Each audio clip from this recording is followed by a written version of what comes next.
Muy contento, ya para comenzar, muy contento de, como les comentaba al inicio, ya somos casi 300 personas, 274 personas y probablemente sumo un poquito más durante los próximos minutos. Agradecido porque un poco queremos generar estas instancias de aprendizaje a través de estos seminarios que son totalmente gratuitos para la comunidad, que son instancias de aprendizaje en psicología y salud mental, y hoy nos encontramos justamente en este seminario sobre salud mental escolar con un tremendo exponente del área, el doctor Alberto Larraín, quien es médico psiquiatra, es magíster en bioética y candidato a doctor en salud pública, ha sido el coordinador nacional en Chile del Plan de Prevención de Suicidio, coordinó la confección del Plan Nacional en Chile de Demencia y de la nueva Política Nacional de Salud Mental para la Infancia Vulnerada. Ha sido miembro de las comisiones presidenciales de discapacidad y salud mental por el COVID, académico de la Universidad Autónoma de Chile y además ejerce como director ejecutivo de la Fundación Procultura y como vicepresidente de la Fundación Iglesias de Chiloé. Estamos muy contentos porque la verdad es que sabemos que ahí Alberto tiene una agenda súper ocupada, estuvimos agendando este seminario, gestionándolo y bueno, un regalo para ustedes, la verdad, porque queríamos también poner estos temas a disposición de ustedes, a disposición de forma gratuita para ustedes, un seminario que además está certificado la participación, ¿cierto? Al final del mismo, así que ahora les voy a explicar un poco cómo funciona la logística del seminario y después vemos el tema del proceso, entonces del proceso del certificado. Entonces, primero que todo, invitarlos siempre a las siguientes instancias gratuitas que tenemos a través de adipa.cl o /seminarios, o para nuestro estudiante de México, adipa.mx/seminarios. Tenemos diversos seminarios todas las semanas, todos los meses, sacamos de 10 a 15 seminarios totalmente gratuitos y por lo tanto creemos que accesibilizando la educación en psicología y salud mental, vamos a poder también aportar a mejorar y poder entregar educación a los distintos profesionales y público interesado en ello.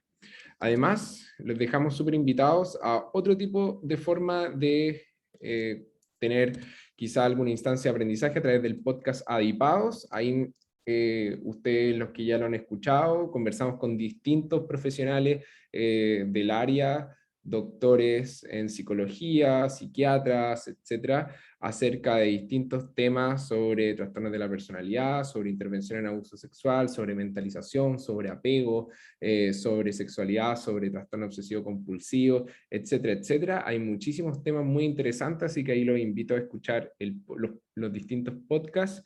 Y bueno, comentarles, como les decía al inicio, que al final de la sesión se va a compartir un link a través del mismo chat y también se va a proyectar un QR, los que quieran escanearlo o quieran pinchar directamente el link, en donde se va a generar un certificado de participación, en el cual ahí va a estar con un código de verificación y se va a generar el certificado por la participación en este seminario, certificado por ADIPA. Bien, no sé si habrá alguna duda, alguna consulta. Bien. Vamos ahí, el tema, ahí vamos a ir gestionando entonces el tema de los materiales. Perfecto. Muy bien. Entonces, sin nada más que agregar, agradecerte, por supuesto, personalmente, Alberto, y en nombre de ADIPA, por aceptar. Sabemos que tenías muchísimas cosas en la agenda, estaba recién saliendo de una reunión antes de esto, así que te agradecemos mucho la motivación y la entrega por hacer y generar esta instancia. Así que les deseamos una excelente jornada y ahí vamos a estar todos atentos a esta gran presentación. Muchas gracias, Nicolás, por la invitación y muchas gracias también a DIPA. Yo creo que la posibilidad en el fondo de generar contenido gratuito para las comunidades es una tremenda iniciativa, ¿ya? Es una tremenda iniciativa. Yo estoy viendo el contenido de la página también para la gente que no lo ha mirado. Hay, como tú decías, hay mucha información disponible de muy buen nivel y eso en términos de salud mental sin duda ayuda muchísimo. Darle las gracias también a las casi 300 40 personas que están conectadas a esta hora de la noche, que no deja nunca de ser sorprendente que la gente se conecte a las 7 de la tarde después de un día de pega para poder conversar. Yo tengo la capacidad de ser bien multitasking, entonces voy a ir viendo el chat en paralelo, así que si hay alguien que tenga comentarios, preguntas, etcétera, de lo que estoy diciendo, lo voy a tratar de ir integrando de manera simultánea a la presentación. Como decía Nicolás, nos costó harto coordinarnos, no por culpa de él, sino por mi sobreventa hoy día en los temas de salud mental en Chile. Vamos a tratar de ver distintas cosas durante la presentación. Pero un poco la presentación, Nicolás me había hecho una primera propuesta y yo le dije, mira, yo un poco lo que más siento hoy día que a la gente le falta es poder entender qué es lo que están viviendo sus hijos y sus hijas, cuáles son las repercusiones efectivas que está trayendo la pandemia y cómo nos ayudamos a cuidarnos más nosotros y ellos mismos, ¿ya? Pareciera ser que la pandemia fuera en retirada, pero cada cierto tiempo como que nos recuerda que no, ¿ya? Como por ejemplo lo que pasó en Chile ahora con la reciente suspensión de las clases escolares, que se alargaron las vacaciones una semana por el número de casos. Y lo primero que quiero señalarle a toda la gente que está aquí mirándome, es que desde el primer informe que salió de la OMS en relación a la pandemia, se dijo que uno de los lugares más complejos para toda la pandemia iban a ser los espacios escolares, ¿ya? Se definieron 3 grupos prioritarios. Uno eran las personas mayores, por todo lo que implicaba que el virus efectivamente era más complejo en ello. Lo segundo eran las personas que tenían enfermedades mentales propiamente tal, y el tercero eran los colegios, ¿ya? Y cuando estuvimos ahí en la comisión presidencial, como decía Nicolás, yo me metí incluso en la comisión que veía los temas escolares, porque sabía que efectivamente no íbamos a lograr instalar ahí el discurso de salud mental. Y ustedes se preguntarán, bueno, ¿por qué los colegios?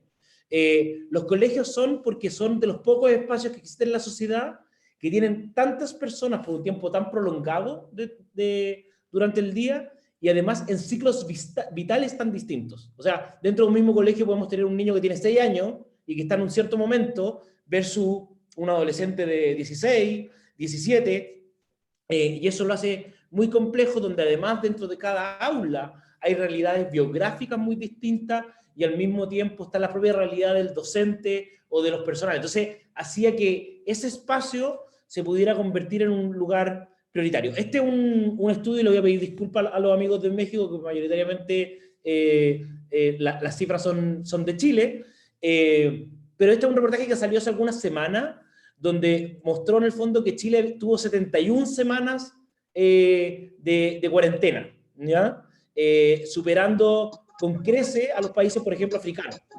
Y hoy día la pregunta en el fondo que aparece con fuerza, y que es la misma discusión que estamos teniendo todos los días, es cuál es el impacto biográfico que va a haber dentro de estas comunidades y a través de los niños o las niñas en relación a la pandemia. Esta semana salió un estudio, no sé si todo el mundo lo habrá visto, pero sí hizo un estudio de la Fundación Familias Power, que midieron los niños menores de 5 años y mostraron que el 50% de los niños están con problemas lingüísticos, con problemas sociales, están con problemas motrices, y eso lo hace un escenario bien complejo de poder abordar. Entonces, yo quiero partir un poco como recordando en qué estábamos antes de la pandemia, cuál era la situación que teníamos.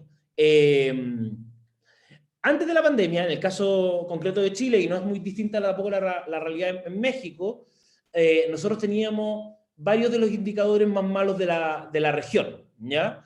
Varios de los indicadores más malos de la región en términos de salud mental, ¿ya?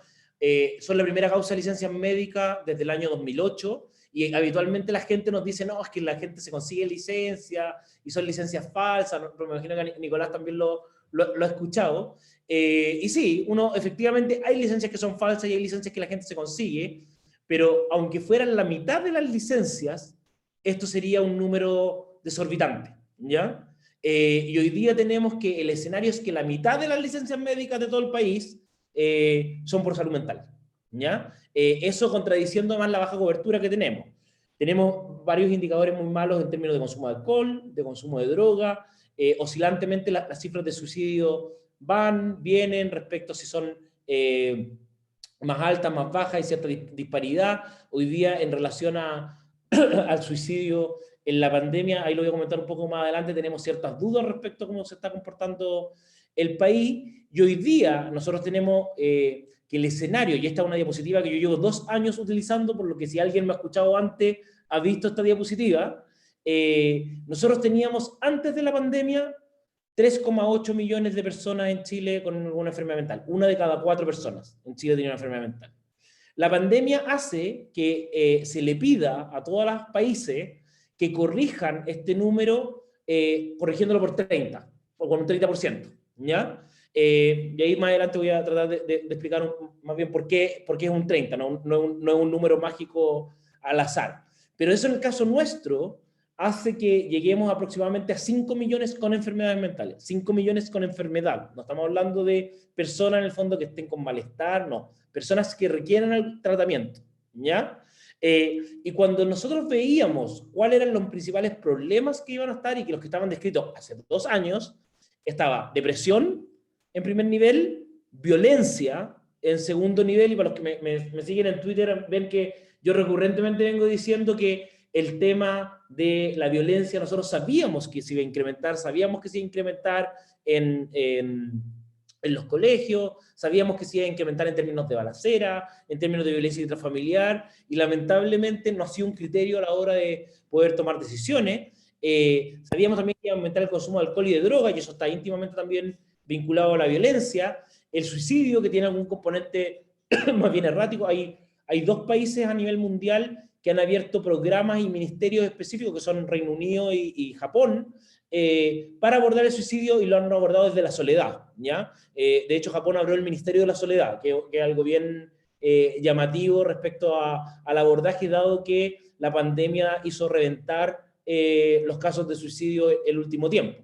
En el caso nuestro, para hacerle la mención al tiro, el Ministerio sistemáticamente ha dicho que los subsidios no han aumentado, y podría ser, aunque tenemos algunos centros centinela en que efectivamente han aumentado. Nosotros tenemos siempre las cifras con 2 años de retraso por un paso por el servicio médico legal, pero ya está bien demostrado que el incremento del intento de suicidio ha sido exponencial. Tenemos por lo menos 2 a 3 veces más intentos de suicidio que lo teníamos previo a la pandemia. Entonces ahí, como bien dice la Bianca, empieza a aparecer de manera muy importante qué hacen los colegios, ¿ya? A mí me ha tocado acompañar a hartos colegios. El otro día me tocó acompañar un colegio donde hubo un intento de suicidio dentro del colegio, y uno se da cuenta que efectivamente no hay las herramientas mínimas para que los colegios puedan abordar este tipo de casos. Los profesores no saben qué hacer, no saben cómo abordarlo, y eso es parte de los desafíos que tenemos que estar, y voy a tratar de responderte un poco más, Bianca, adelante de lo que está pasando. Y la última condición, no menos importante por ello, y tiene que ver con que efectivamente no entendemos lo que está pasando, es que los problemas de aprendizaje también han aumentado. Y han aumentado de tal magnitud que nosotros antes de la pandemia teníamos aproximadamente un 15% de la población con problemas de aprendizaje. Los estudios europeos, porque no tenemos estudios latinoamericanos tan recientes en relación a los problemas de aprendizaje, muestran que en Europa los niños entre un 60 y un 70% están con problemas de aprendizaje. Entonces, si ustedes consideran que la mitad del aula, o más de la mitad del aula, está con problemas de aprendizaje, que hay un incremento de violencia, que hay un desgaste emocional importante, claramente estamos en una situación muy compleja desde el punto de vista de salud mental. En el caso de Chile, y con esto espero terminar de convencerlo de que el tema de salud mental es importante, se hizo ese estudio en 40 países donde se preguntó cuál es el principal problema de salud. En la mayoría de los países, en 39 para ser exacto, la respuesta fue que el problema más importante de salud era el COVID, y en el caso de Chile la respuesta fue disímil, y la respuesta de Chile fue salud mental, ¿ya?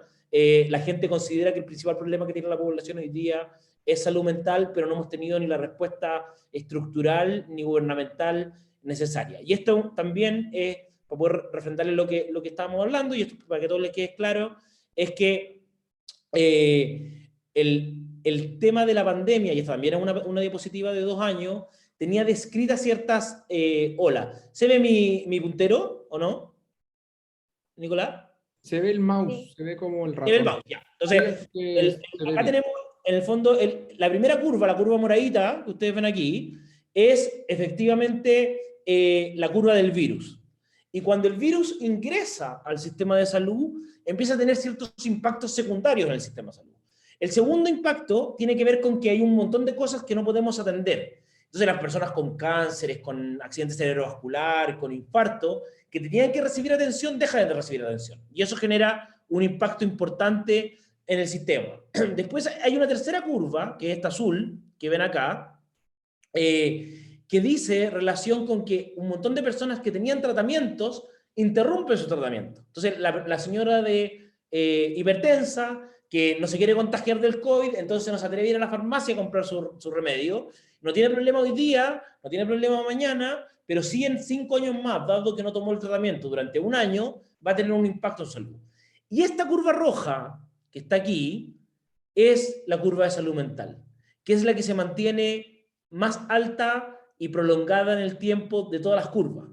Y es por eso que desde el inicio de la pandemia, desde el primer mes, la OMS ha sido enfática en señalar que no es una pandemia, sino que son 2 pandemias. Y como dice el profesor Ariel Borges por aquí, por eso era tan importante que trabajáramos los temas de educación emocional. Y yo le quiero decir al profesor que por más que suplicamos en la comisión presidencial, no logramos en el fondo que se generara un plan de educación para los docentes, ¿ya? Que era parte de los desafíos que nosotros le habíamos propuesto al ministro.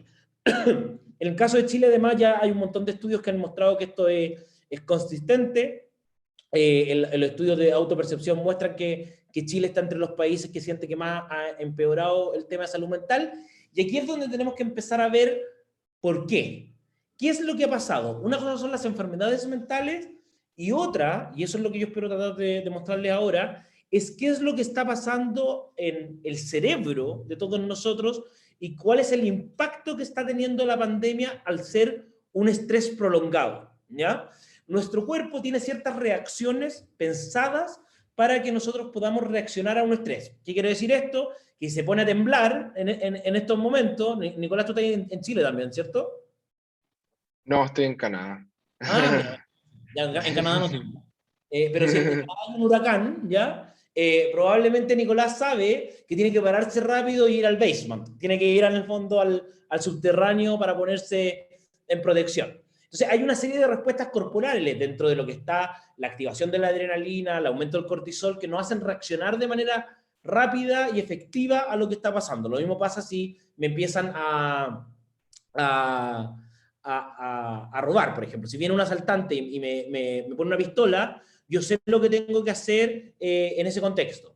Pero esa reacción, que es una reacción evolutiva, está pensada para impactos de corto tiempo. Entonces, la pregunta es, ¿qué pasa cuando la reacción de estrés es sostenida en el tiempo?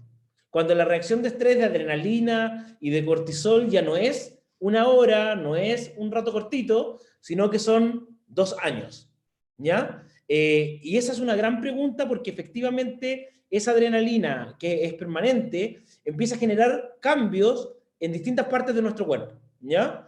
Y tenemos 4 componentes que voy a tratar de ir explicándoselos de cómo van reaccionando. Lo primero tiene que ver con las emociones, ¿ya? Y al tener la adrenalina, lo que me hace es estar como atento a que algo pueda pasar. Si usted está alerta permanentemente, empieza a pasar que efectivamente la emoción más predominante, dado el cansancio y esta condición de estar hiperalerta, es la irritabilidad. Y imagino que muchos han dado cuenta que la gente anda más molesta, anda más enojada, anda con menos tolerancia a poder aguantar el del lado, a tolerarse, ¿ya? Y eso uno lo ve en las calles, la forma que la gente maneja. Yo ayer, por ejemplo, venía viajando de vuelta de Concepción y el pasajero al lado de mi asiento, de la nada me dijo, pero ¿cómo? Usted está ocupando mucho espacio, y súper alterado, ¿ya? Y uno dice, ya, está bien, porque podría ser que yo efectivamente me hubiera pasado de mi espacio y hubiera invadido levemente su espacio interpersonal, pero esto es más que como la reacción no está en la magnitud de lo que pudiera estar desencadenándolo, ¿ya? Entonces, la principal emoción de este tiempo es la irritabilidad, ¿ya? Hay otras emociones que también se pueden ir generando que tienen que ver también con la variabilidad de persona a persona. La otra es la angustia, es sentir como esta sensación de que esto nunca va a pasar, ¿ya? Y eso puede hacer que sea muy complejo, como la sensación de incertidumbre continua, ¿ya? Y esa sensación de incertidumbre continua me va en el fondo generando que yo vaya sintiéndome más desesperanzado, ¿ya? Que pueda sentir más rabia, que pueda sentir más tristeza. Hay un grupo de personas que también dentro de las emociones más características de este tiempo empiezan a sentirse como anestesiados emocionalmente. O sea, han sentido tanto durante el tiempo que ahora ya empiezan a sentir menos. ¿Por qué digo esto es importante? Porque esto que lo están sintiendo ustedes, también lo están sintiendo sus hijos y sus hijas. También lo está sintiendo el docente que hace clase, ¿ya? Entonces, la primera reacción tiene que ver con las emociones. Lo segundo, el segundo componente, tiene que ver con lo cognitivo, ¿ya? Y en lo cognitivo, la adrenalina al estar permanentemente alta y el cortisol al estar permanentemente alto, lo que empiezan a hacer es que las reacciones sean más inmediatas y eso hace que toda la parte de la corteza prefrontal, la corteza en el fondo más bien de funciones complejas, se empiece a alterar. Entonces, yo empiezo a darme cuenta, por ejemplo, que la atención está alterada. Me imagino que algunos se habrán dado cuenta y aquí pueden responder sí, sí, sí, para saber si es que efectivamente lo han vivido, que de repente uno está haciendo algo y de la nada como que se le olvida lo que estaba haciendo, ¿ya? Entonces yo iba a buscar algo a mi casa o iba a buscar algo a mi pieza y efectivamente, gracias a las dos personas que contestaron, lo agradece el expositor que está haciendo. Efectivamente empieza a sentir que no se acordaba de lo que estaba haciendo. ¿Ya? Y eso no es un principio de una demencia, no es el principio de un Alzheimer. Tiene que ver con que tanto la memoria como la concentración están disminuidas por esta alteración cognitiva que se está dando por el estrés permanente. Al mismo tiempo, pasa que si yo empiezo a tener problemas de memoria, yo, por ejemplo, puedo cometer más errores, ¿ya? Más errores habitualmente de lo que iba a estar haciendo. Ahora, la corteza prefrontal también nos ayuda a poder organizar tareas complejas. Me imagino que alguien de los que nos está escuchando a lo mejor ha quebrado más losa este periodo. Ese es un ejemplo como bien en concreto. El otro día una señora me decía, ya no me queda ningún plato. O sea, ya que lo quebré todo, ¿ya? Lo he tenido que reemplazar. Y eso tiene que ver con que efectivamente su cuerpo está más torpe, ¿ya? Entonces, pongámoslo ahora en el caso de los niños. Yo trato de explicárselo así a los profes cuando me toca hacerle echar a los profes. Un niño antes que entraba en el preescolar demoraba aproximadamente 3 a 4 semanas en aprender a recortar. Ya estamos hablando de un niña de 5 años, ¿ya? Aprender a recortar, que para uno pudiera parecer algo tan simple, es una tarea extremadamente compleja, ¿ya? ¿Por qué? Porque requiere integrar la corteza visual, la corteza motora, el poder tener una intencionalidad en la acción, y antes, que se demoraban 4 semanas, a lo más 5, hoy día todos los colegios en los que yo he estado, las parvularias o las educadoras del preescolar son enfáticas en decir, mira, estamos en junio y todavía tenemos niños que no logran aprender a recortar. Y no lo logran, les cuesta con las manos, les cuesta, están torpes, ¿ya? Esta señora en el fondo, Vanessa, que nos dice que choca con las cosas, bueno, hay niños, por ejemplo, que hoy día no logran patear bien una pelota, ¿ya?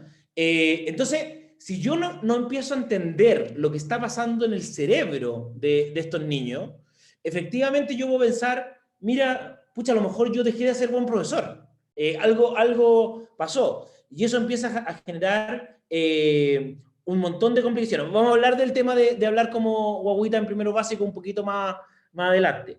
Pero hay grandes dificultades, como dice Eliana, en todo lo motriz, en lo motor, y eso lo hace muy complejo. Entonces, todas estas funciones cognitivas están muy, muy alteradas y eso termina generando los problemas más bien de aprendizaje. En lo físico, y aquí es súper importante tener claro que uno en la vida, y sobre todo en este país, en el caso de Chile, como tenemos una mala educación emocional y tenemos una baja validación respecto a los procesos emocionales, nosotros tendemos a ser un país más bien introvertido, ¿ya? A diferencia de nuestro par, no sé si habrá alguien de Argentina, que en general la cultura argentina es mucho más extrovertida y son capaces de verbalizar y gesticular de manera importante. Muy bien, Paloma, ¿usted confirma o es de Argentina?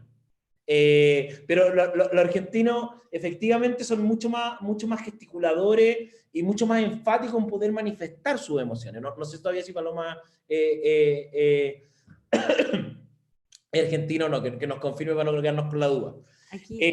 Pero la gente que tiene menos canalización emocional, es habitual que tengan procesos donde las emociones salen por donde pueden, para decirlo en simple, ¿ya? Y ese es como el proceso que hace que la gente somatice, ¿ya?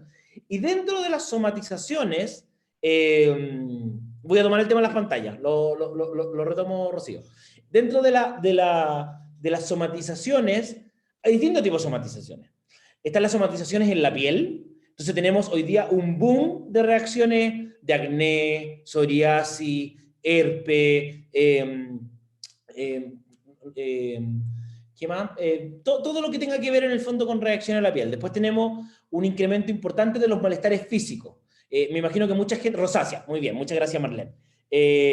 Dermatitis, tal cual. Tu lapsus de concentración me dejaste cognitivo. Y al mismo tiempo también tenemos reacciones de dolores. Probablemente más de alguien ha estado con mucho más dolor de cabeza, mucho más cefalea. Ayer un amigo me decía, nunca en mi vida había tenido migraña y ya llevo un año teniendo migraña de manera permanente. Entonces, en ese contexto, hay mucho más dolores físicos, mucho más tortícolis, mucho más lumbago, mucha más fibromialgia, y eso está haciendo que todo el sistema se estrese en términos generales. Mucho más dolor de cabeza. Lo mismo pasa con las molestias gastrointestinales. ¿Ya? Mucho en el fondo, colon irritable, constipación, meteorismo, etcétera, como distensión abdominal. Entonces, uno se empieza a encontrar con que el cuerpo en general está con malestar. ¿Ya? Ahora, voy a hacer un paréntesis que es para ustedes más que para su hijo, ¿ya? O para su hijo adolescente. Dentro de lo que está descrito hoy día a raíz de la pandemia, hay una descripción bien importante respecto a cómo está funcionando el tema del deseo sexual, ¿ya? 2/3 de la población, dicen los estudios, que ha disminuido el deseo sexual. Pero hay 1/3 que lo ha aumentado. No necesito que me escriban por el chat a quienes le ha aumentado el deseo sexual. Pueden guardarlo en su... El otro día un caballero saltó rápidamente de su escritorio. Pero ese tercio que le ha aumentado el deseo sexual, imagínense lo que pasa con una pareja que a uno le ha disminuido y a uno le ha aumentado, ¿ya? Porque lamentablemente nosotros no hablamos de estas cosas. Entonces nosotros pensamos que nuestra pareja no tiene deseo porque está mal conmigo, está enojada, pero no necesariamente que es algo biológico, en que el deseo me está disminuyendo. Entonces es muy importante, pero la somatización más frecuente de todas es el insomnio. Y me imagino que dentro de los que están escuchando aquí, hay muchos que les cuesta quedarse dormido, despiertan más temprano, despiertan muchas veces durante la noche o amanecen cansados. Hay algunos que tengan alguna de esas características, pueden tenerla una, dos o todas juntas, ¿ya?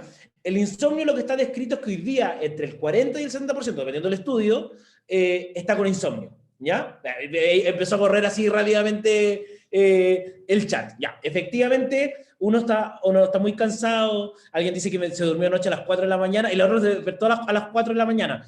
Tienen que lograr ahí ver cómo compatibilizan. Entonces, tenemos gente que está irritable o angustiada, personas que están más torpes cognitivamente, mucho más lentas y con dificultad de concentración, y además con un malestar corporal importante. Entonces, si usted mete todo eso a la juguera y lo junta, en la relación interpersonal es obvio que aumentan los conflictos interpersonales. Y por eso nosotros sabíamos desde el día 1 que la violencia iba a aumentar. ¿Ya? Cuando estoy hablando de violencia, no estoy hablando de la violencia más bien política, de las manifestaciones, de las marchas. Estoy hablando de los conflictos interpersonales que hacen que efectivamente ayer el caballero en el avión me haya puteado, como decimos nosotros acá en Chile, de la nada. Así como... y yo tuve que respirar profundo, acordarme que soy psiquiatra y decir, esta es su irritabilidad propia de su estrés producto de la pandemia. ¿Ya? Pero eso es parte de lo que estamos viviendo. Y dentro de esta relación interpersonal también puede haber gente que ya no quiera relacionarse con otros, que tenga retraimiento. Hay alguna gente en el fondo que también esté con condiciones de desconfianza. Tenemos muchos papás que están como proyectando en sus hijos parte de las emociones que ellos están teniendo. Entonces, todo esto que yo les estoy tratando de transmitir pasa en ustedes, pero también pasa en sus hijos, en sus hijas. Por más de que ellos hayan estado en el colegio, ¿no? Ellos no han tenido tanto problema, eso no es verdad. La población que la pandemia impacta de manera mucho más fuerte son los niños y los adolescentes, ¿ya? Por más de que nosotros creamos que efectivamente no está complejo. Mira, y Catalina dice, por ejemplo, que su hijo no quiere salir a la calle, Vanessa que está hay hartos adolescentes con fobia social, Constanza cuenta que hay muchas parejas que han tenido quiebre amoroso, han aumentado un 30% los quiebres. Y lamentablemente además son con mucho más violencia y en muchos peores estados. Tenemos mucha crisis de pánico también, Francisco, y muchos trastornos adaptativos, y los voy a tratar de contar. En el caso de los niños y las niñas, y aquí alguien lo había señalado, el estrés además puede tener algunas características especiales, ¿ya?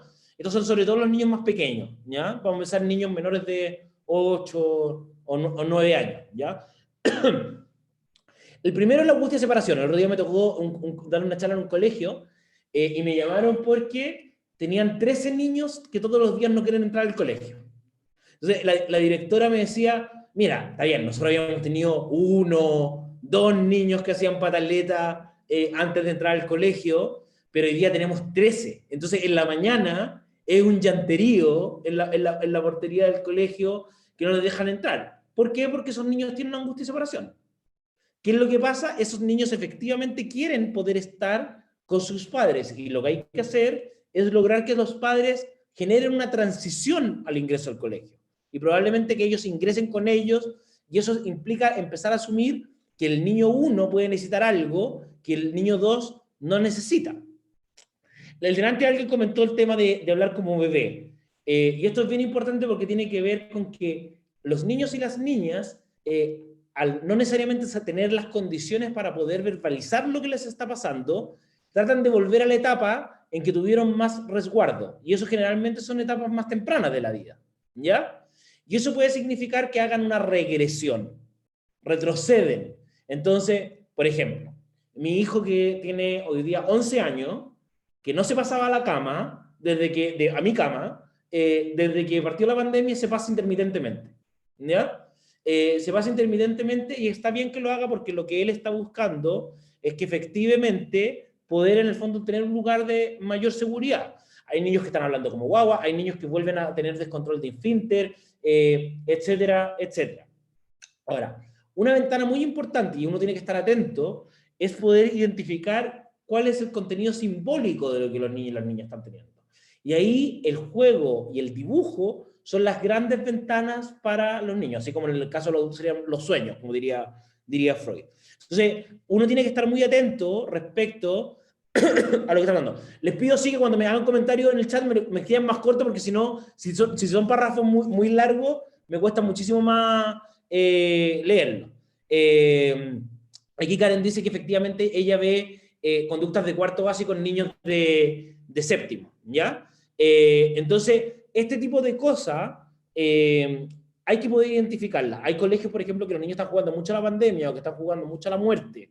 Entonces, hay que editar. En el caso, por ejemplo, de las zonas de contaminación, esto está muy estudiado donde los niños juegan a la contaminación. En el caso de, para tomar lo contingente acá en Chile, el estudio de la Defensoría de la Niñez, que estudió el caso de Ventana en Chile, muestra cómo los niños tienen no solamente pensamientos de contaminación, sino que al mismo tiempo tienen ideas respecto a que esto sería contaminante. Y por último pueden tener niños con terror nocturno, que es un terror nocturno que despierte con una pesadilla llorando, que también tiene que ver con una ansiedad y una ansiedad de estar absolutamente desprotegido. Efectivamente, como dice Paula, una de las identificaciones que tiene hoy día, que se ha hecho, pero que el Ministerio no ha comunicado, en el caso de Chile, es el aumento del intento de suicidio y la ideación suicida, ¿ya? El suicidio es algo harto más complejo que excede un poco lo que podemos conversar hoy día acá, pero es un continuo y parte en el fondo con la ideación suicida, y el complejo es que hoy día los estudios muestran que no necesariamente hay que hacer un intento para poder tener un suicidio consumado. Hay niños que pasan de la idea suicida al suicidio propiamente tal. Y eso hace que sea mucho más complejo.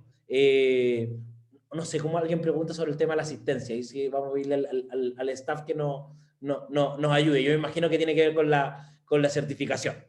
Ahora, todo esto que yo les he dicho, si ustedes en algún momento vinieran a preguntar a mi consulta o a un hospital respecto a lo que les está pasando, implicaría necesariamente decirles que tienen una enfermedad mental. Pero hoy esto no es así, porque esto está asociado al estrés desmedido y prolongado que hemos estado teniendo en el tiempo. ¿Ya? Entonces, lo primero es... ¿Sí? ¿Alguien dijo algo? No, dijo que no. Es tener claro que las personas tienen respuesta a este estrés. Y aquí les voy a tratar de explicar de dónde salió el famoso 30% que la OMS calculó que iban a incrementar las patologías de salud mental. Dentro de la respuesta al estrés, tenemos que la gente responde de manera distinta. Hay un 50% de la población, 50% de la población que tiene un estrés y rápidamente se acomoda, ¿ya? Y que no tiene mayores problemas, ¿ya? Este es mi caso, ¿ya? Partió la pandemia y yo rápidamente seguí trabajando, seguí haciendo viajes y todo, y mi vida no se vio alterada.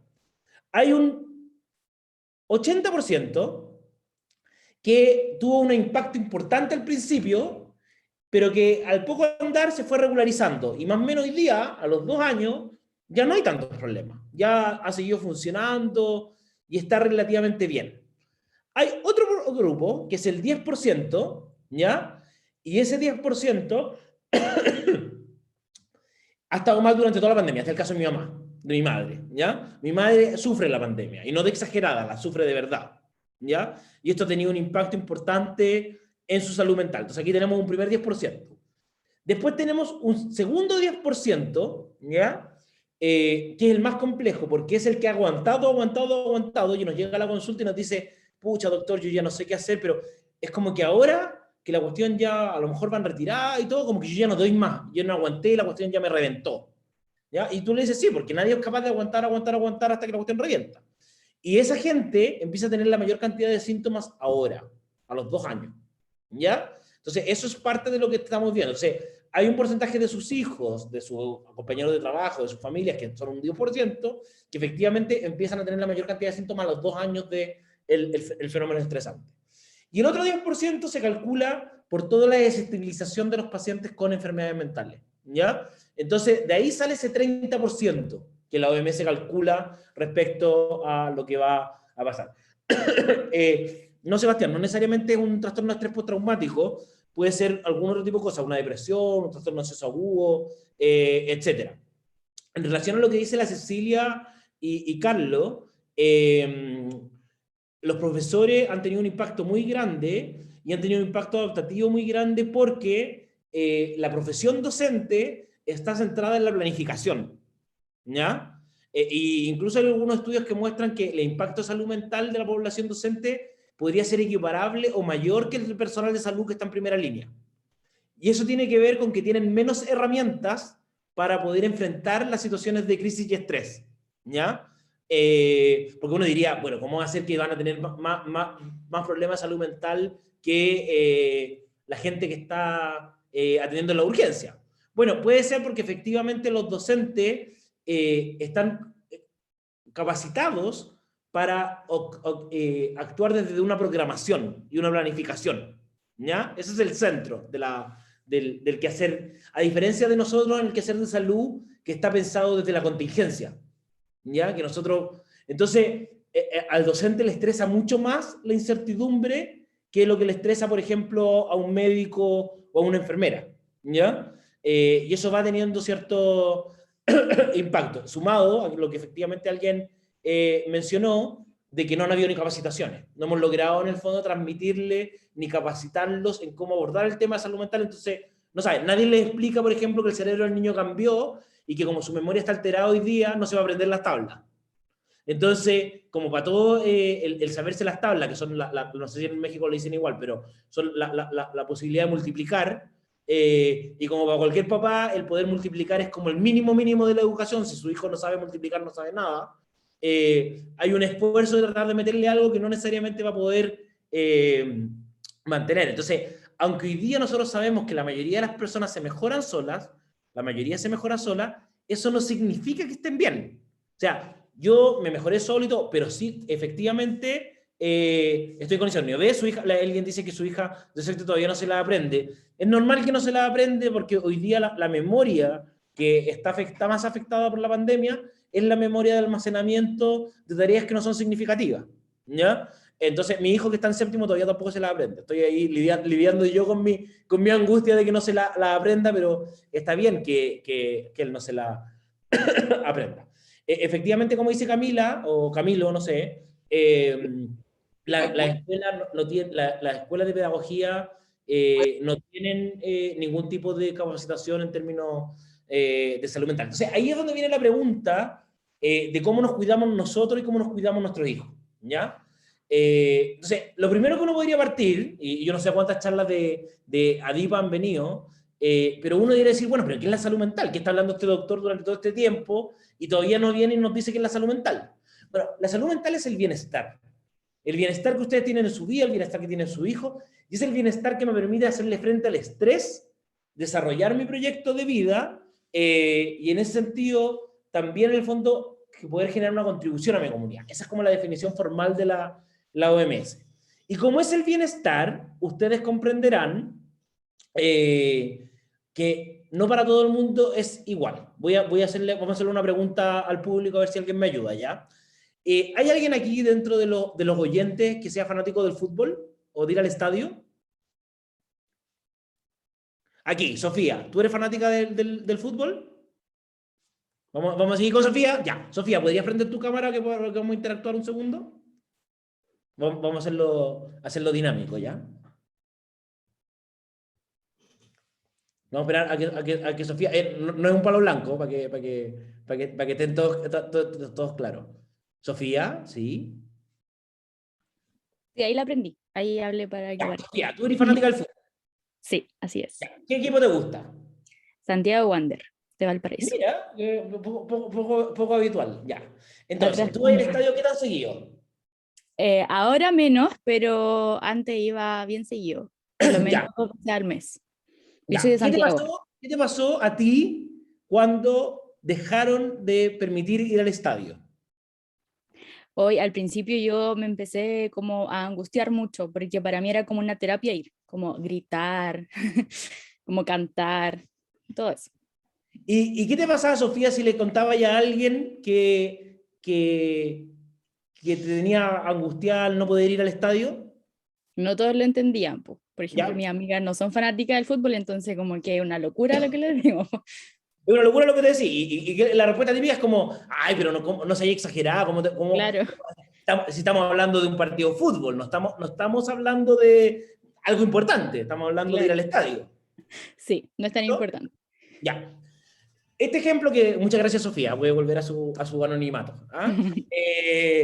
Este ejemplo que es muy claro, tiene que ver con que el bienestar es personal, es mío, tanto para ustedes como para sus hijos.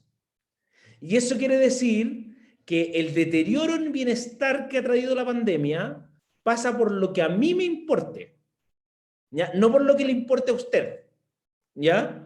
Entonces, acá tenemos un primer problema que es enorme en términos de salud mental, que la gente no logra entender que es subjetiva, ¿ya? Y por más que uno trata de explicarlo, y probablemente Nicolás, que está en escucha un montón de charlas y todo, es como que uno dice, mira, es como me pasa a mí cuando yo diseñaba políticas públicas por el ministerio, y me decían, ¿cuántas sesiones se va a demorar esto? No sé, le decía yo, así como, porque las personas son distintas, así como, entonces hay una variabilidad, entonces al final yo no discutía eso y le decía, mira, entre esto y esto, así como para que se quedaran tranquilos, ¿ya? Pero la realidad es que el bienestar es subjetivo. Entonces, si el bienestar es subjetivo, como dice Francisca, y a Francisca le da angustia no poder ir al mundial, y claramente la gente no lo va a entender, lo que nosotros tenemos que entender es que además de todo lo cognitivo que estamos teniendo hoy día, en relación a la pandemia, lo emocional y todo, estamos en un proceso de duelo. Y estamos en un proceso de duelo importante. ¿Por qué? Porque todos estamos perdiendo cosas. Obviamente, el duelo más importante son los fallecidos. Obvio que ese es el duelo más grande que alguien puede tener. Pero eso no quiere decir que el duelo de Sofía por no poder ir al estadio no sea relevante. Ahora, ¿qué pasa con un niño de 6 años que lleva 2 años de pandemia? El duelo dentro de su desarrollo es tan relevante que uno no puede decir, ya, pero no, si no es tanto, no jugó con unos amigos nomás, ¿ya? No aprendió no pudo celebrar su cumpleaños, no ha podido ver a los primos, ¿ya? La realidad es que todos están viviendo un proceso de duelo. Y ese proceso de duelo hay que validarlo, ¿ya? Mi hija más pequeña, que para mí es la más clara de los tres, a raíz de la pandemia, su mejor amiga se cambió de ciudad. Entonces, no solo ha tenido todo el costo de la pandemia, sino que perdió a su mejor amiga desde prekinder. Entonces, está enrabiada con el mundo. ¿no? Está enrabiada con el mundo porque la Amalia era su partner en los recreos, y tanto así que llegó un momento así que quería cambiarse de colegio. La pregunta es, ¿quería cambiarse de colegio? No, quiere volver a estar con la Amalia. Quiere volver a sentirse como ella está. Entonces, efectivamente, es muy fuerte lo que están viviendo. Entonces, la pregunta del millón es ¿cómo nos cuidamos? Y ahí, alguien lo puso recién, Dariolet, es muy importante poder reconocer nuestras emociones. Porque si yo a mi hija le digo, no, pero mi amor, ¿cómo no estar triste? Si mira, estamos bien de salud. No tiene que ver con que no tenga que tener una mirada pesimista sobre la vida. Tiene que ver con que pueda leer lo que está sintiendo. Y que logre entender de dónde viene ese sentimiento. Veo a gente muy ansiosa tomando apunte. Les prometo que voy a mandar la presentación para que no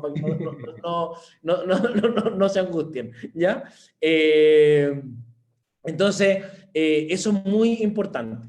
Y yo tengo que poder entender también cómo leer a la gente que está alrededor mío.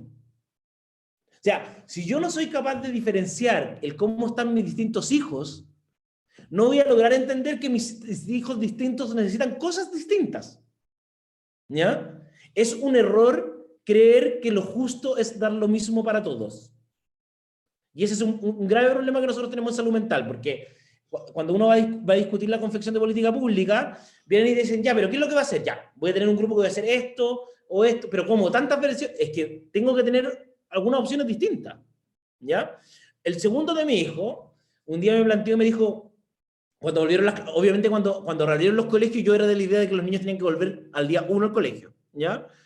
Por el tema de la sociabilización, como buen psiquiatra, y más encima tienen la mala suerte que la mamá de ellos también es psiquiatra, entonces no tenían por dónde seguir con las clases a distancia. Entonces mi segundo hijo me dijo, el primero y la tercera estaban felices, y el segundo me dijo, no, papá, yo no quiero ir. Pero yo le digo, pero Juan Cristóbal, ¿pero por qué no quiere ir? No, me dice, mira, yo lo estaba pensando, me dijo, y yo no voy al colegio hace más de 1 año y medio, ¿y qué pasa si no encuentro la sala? ¿Y qué pasa si que yo no encuentro el baño entre medio? Y más, ponte en la situación de que no va ninguno de mis amigos, porque además lo habían mezclado entre medio de curso. Entonces, ¿qué pasa si estoy en el recreo solo? No, me dijo, mira, demasiado riesgo, me dijo, yo prefiero no ir al colegio. Una posibilidad sería que yo le hubiera dicho, mira cabrón, ¿sabes qué? Acá el papá toma las decisiones y tú tenés que ir al colegio sí o sí. Y otra cosa es empezar a sentarse con él y tratar de descubrir cómo en el fondo, qué es lo que le está pasando. Y ahí tomo un poco la conversa de la Andrea, cuando dice que trabaja en un liceo vulnerable y que los profes les piden tips para trabajar con los cabros más problemáticos, uno tiene que preguntarse por qué el cabro es problemático. ¿Qué es lo que está pasando de fondo? Y obviamente eso es complejo porque, sobre todo en los colegios vulnerables, los profes están súper sobrepasados. Pero aquí el objetivo tiene que lograr tratar de ver quién es el sujeto que yo tengo delante y qué es lo que está pasando. Entonces, ya yo tomé yo me quedé con la idea de mi hijo para terminar la historia, vamos a terminar de contarle. Yo dije, algo tengo que hacer. Bueno, como en Santiago y en Chile las cuarentenas eran dinámicas, sucedía que el mejor amigo de mi hijo no podía volver al colegio, porque su comuna seguía en cuarentena. Entonces, yo llamé a su mamá y le dije, oye, ¿te parece, Maca, que yo me traiga al Clemente y la primera semana de vuelta a clase vayan juntos? Y venga todos los días a mi casa, tengan las clases. Yo, Nicolás, y me dijo, pero oye, va a ser mucho más pesado para ti. Yo le dije, no, no va a ser más pesado para mí porque mi hijo necesita ir con alguien. Necesita que efectivamente un amigo lo acompañe para poder hacer el regreso. Entonces, mi hijo mayor me dijo, pero ¿por qué el segundo sí? Bueno, porque él lo necesita. Tú no necesitas ir con un compañero. Y tú tienes que estar contento de que somos capaces de leer lo que necesita tu hermano y no hacer lo mismo para todos, ¿ya? Porque eso también te va a beneficiar a ti en algún momento. Entonces, parte de lo que nosotros tenemos que lograr hacer, hay hartas preguntas que puedo responderlas, pero me van tirando así como por la tangente, ¿ya? Entonces voy a tratar de ir ordenándolo. Cuando yo ya reconozco mis emociones y soy capaz de reconocer las emociones del entorno que tengo, yo tengo que lograr generar un plan de autocuidado. Y el plan de autocuidado no es cualquier cosa. Voy a tratar de disentir un poco con lo que dice Samuel de que los profesores no tienen ganas de empatizar con el alumno. Yo creo que los profesores no tienen herramientas para hacerlo. Entonces, hoy día están cansados y efectivamente eso podría implicar como un no tener ganas, pero yo creo que la mayor dificultad que están teniendo los profes es que no saben cómo hacerlo, no entienden lo que está pasando, no entienden por qué los alumnos no entienden, ¿ya? Entonces, si los docentes no entienden que los alumnos no se van a aprender las tablas, estamos en un problema mayor. El otro día me tocó en un colegio que una profesora de matemática, que está a punto de jubilar, tenía todo su curso con rojo. Entonces me decía, pero doctor, yo estoy haciendo lo mismo que he hecho siempre. Sí, pero es que no es lo mismo, hoy día no son los mismos niños, no son las mismas circunstancias.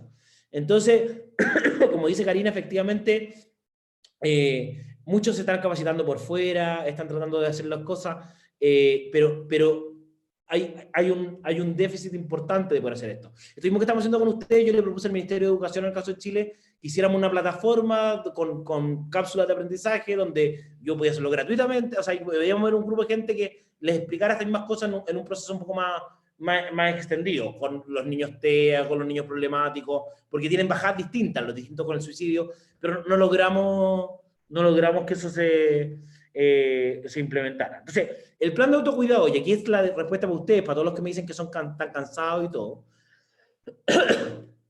una de las cosas que yo he descubierto es que nosotros nos cuidamos poco y no sabemos cómo cuidarnos. Yo descubrí esto un día que me tocó atender a 4 mujeres con abuso sexual, ¿ya? Y salí reventado, odiando el mundo y no queriendo ser más psiquiatra, que probablemente es de las cosas que más disfruto de mi vida, ¿ya? Me acuerdo que llamé a mi mejor amigo y le dije, bueno, no quiero nunca más esto, no quiero más escuchar los problemas de la gente, este país no tiene remedio. Y después yo entendí que el problema era mío, porque yo no estaba estableciendo las condiciones para poder aguantar o poder acompañar de la mejor manera, porque a mí se me ocurría poner 4 pacientes nuevos juntos. Entonces, efectivamente hay una probabilidad muy alta que lleguen a abusos sexuales continuos, ¿ya? Ahora no atiendo ningún paciente nuevo, sino viene continuado de un paciente que ya conozco después, para poder descansar y tener un alivio psicológico al momento de atender el tema del autocuidado. Entonces, el plan de autocuidado, lo primero que quiero decirles es que no es algo que uno hace cuando tiene tiempo libre, ¿ya? El plan de autocuidado es algo que uno hace cuando uno está mal y uno lo necesita. Y de nuevo, como el bienestar es subjetivo y solamente lo define usted, el único o la única que puede generar el plan de autocuidado es usted mismo. Nadie puede generar un plan de autocuidado para usted. La gente dice, no, pero es que en la pega no me cuidan, es que no sé qué, es que mi empleador no me genera un plan de autocuidado. Es que no puede generarle el plan de autocuidado. Porque la única que es capaz de aumentar su propio bienestar es usted. El empleador lo que sí puede hacer es aumentar el tiempo. Pero, para Ahorro en Chile le salió hace 2 semanas una encuesta que le preguntan a los chilenos, ¿qué prefiere, tener tiempo libre o tener plata? Adivinen lo que contestó la gente. ¿Tener tiempo libre o tener plata? Plata. Plata. La gente contestó plata. Entonces, no sirve tampoco que el empleador le dé tiempo libre si es que usted no valora efectivamente que ese tiempo libre es para usted. En la encuesta de la CUT que le preguntan a la gente, ¿usted qué haría si tuviera más tiempo libre? La gente responde, dormir. Dormir. Esa es la respuesta. Es terrible. Pero cuando le preguntan, ¿usted qué prefiere, tiempo libre o plata? Plata. Entonces, hay un sinsentido respecto a cómo no hay consistencia en la respuesta. Entonces, Camila dice que ella apoya dormir. Entonces, el plan de autocuidado, y lo rodeó una profe, me decía, pero es que no tengo ni problema, no tengo tiempo ni para ir al baño. Ya, pero eso no habla del colegio ni de lo que usted está viendo, eso habla de usted. ¿Me entiende? Y lamento decírselo así con todas las letras, pero usted no puede no tener tiempo para ir al baño, ¿me entiende? Porque hay un límite que efectivamente uno tiene que poner, ¿ya?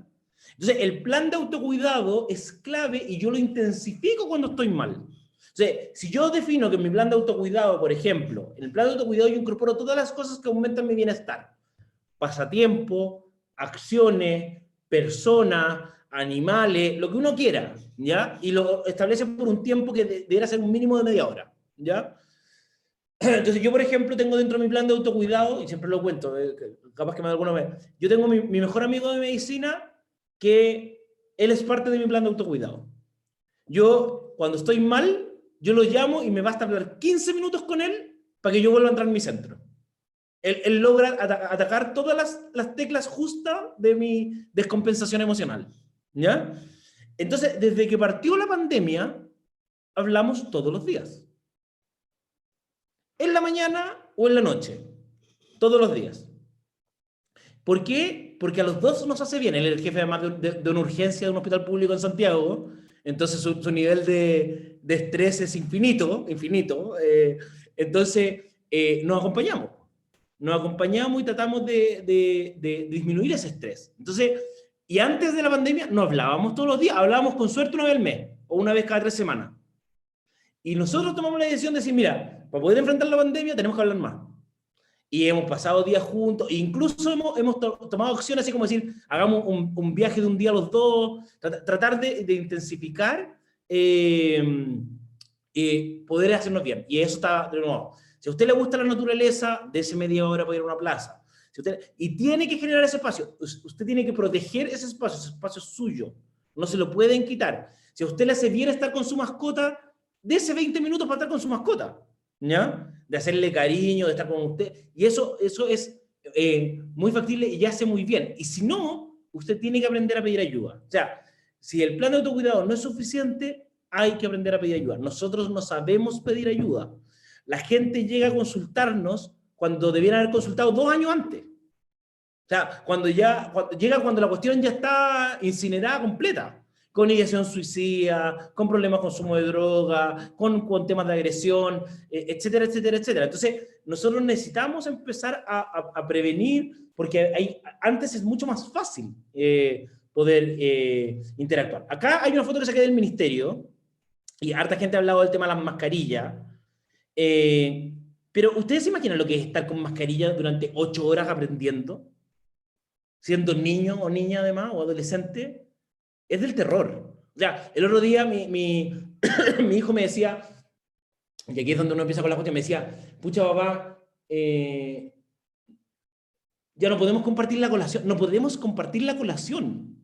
De ese tipo de cosas estamos hablando. A ellos que les encantaba llevar calzones rotos o de sopaipilla los días, o sea, hoy día, por ejemplo, habría sido un día que mi hijo habría llevado sopaipilla para todo el curso, ¿ya? Eso era parte de la dinámica familiar habitual. Hoy día no le está permitido poder compartir. Tenemos niños que se agobian con esto.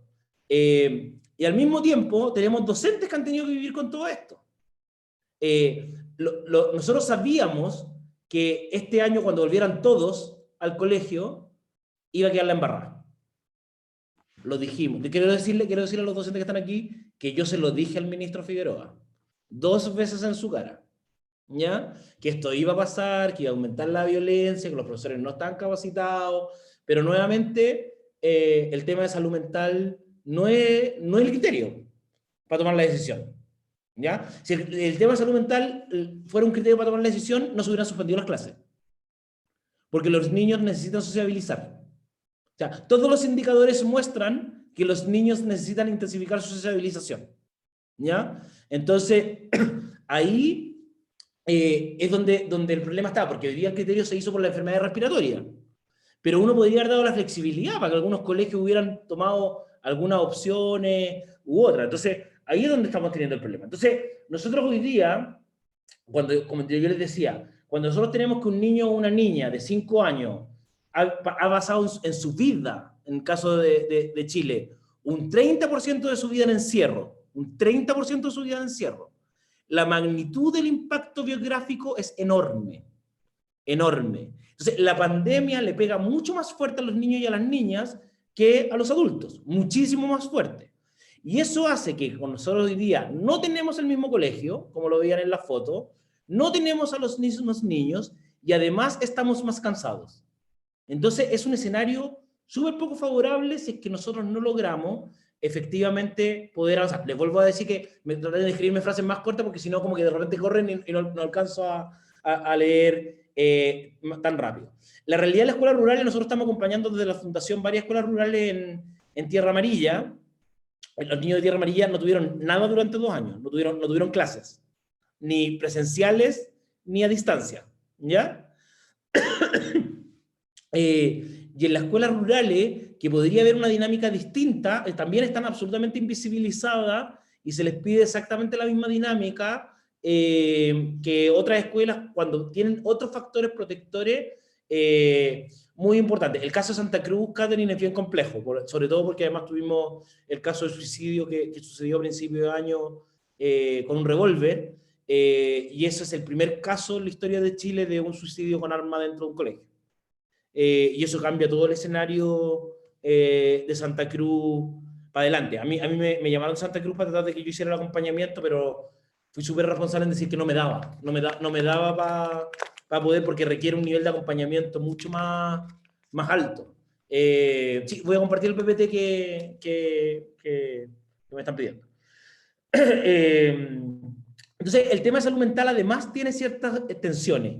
Y dentro de las tensiones está la tensión biográfica versus la tensión de la realidad versus los duelos. Entonces, le pongo, los niños quieren volver al colegio, pero no quieren volver a estudiar. Quieren volver a estar entre ellos. Quieren recreo. Eso es lo que quieren. Quieren jugar a la pelota, con todo el sentido del mundo. Pero se encuentran con la tensión de que los apoderados están divididos. Hay apoderados que quieren en el centro de la salud mental y hay otros apoderados que quieren recuperar lo que se ha perdido en 2 años. ¿Ya? Como si no estuviéramos en una pandemia. Como si no tuviéramos 57.000 fallecidos. Entonces, cuando le dicen a los niños, no, es que tenéis que recuperar lo que se ha perdido, oye, si los niños, las niñas, los cabros son sobrevivientes de una pandemia de 57.000 fallecidos en Chile. Entonces, si tú le hablas solamente de la pérdida, es bien difícil que ellos construyan su ser y su individualidad desde el ser, de ser sobreviviente.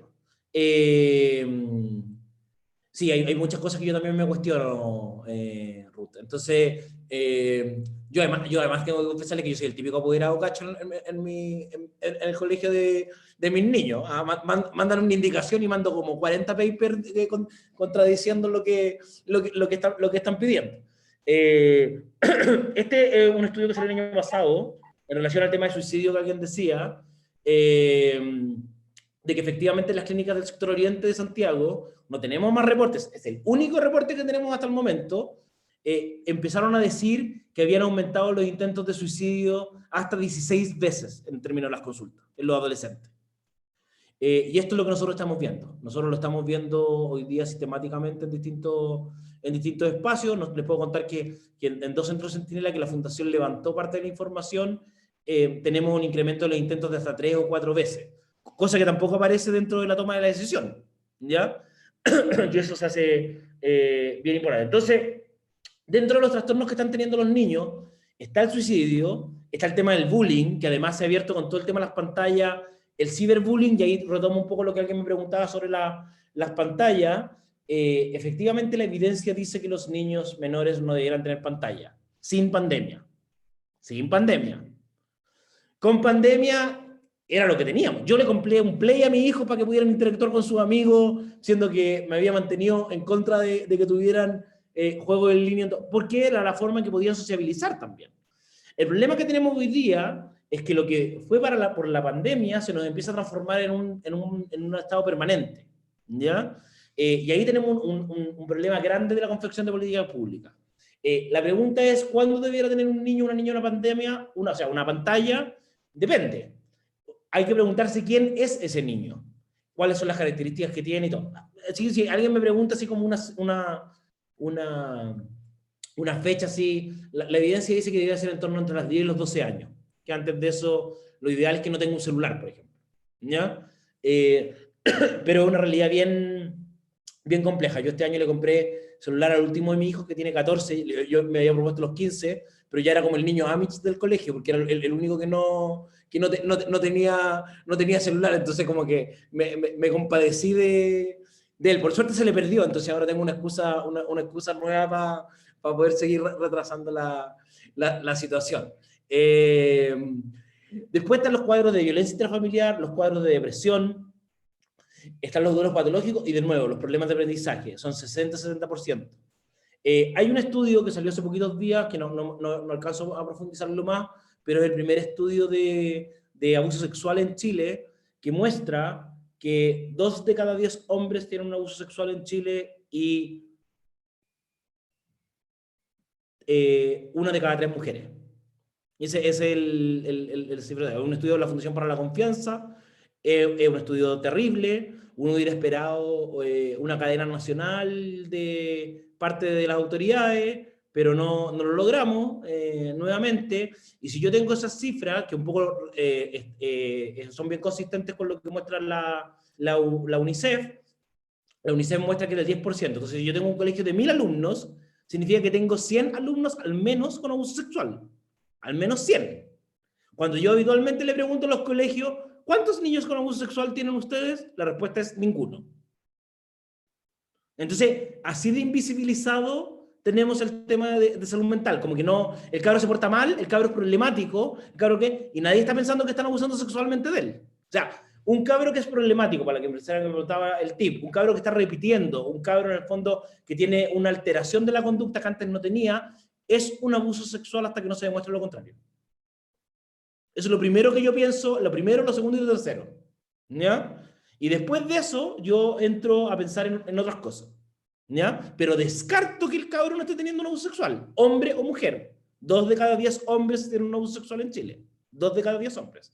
Y la edad principal de abuso sexual es entre los 6 y los 12 años, ¿ya? Entonces, esa es parte de la dificultad que estamos teniendo. Ahora, ¿hay banderas rojas para poder estar alerta? Sí. Y las banderas rojas, sobre todo en los niños y las niñas, son la labilidad emocional, que lloran espontáneamente de la nada, que no disfruten lo que disfrutaban antes. El cabro le gustaba el fútbol y ahora ya no le gusta, de la noche a la mañana dejó de gustarle, le gustaban los scouts y dejó de gustarle.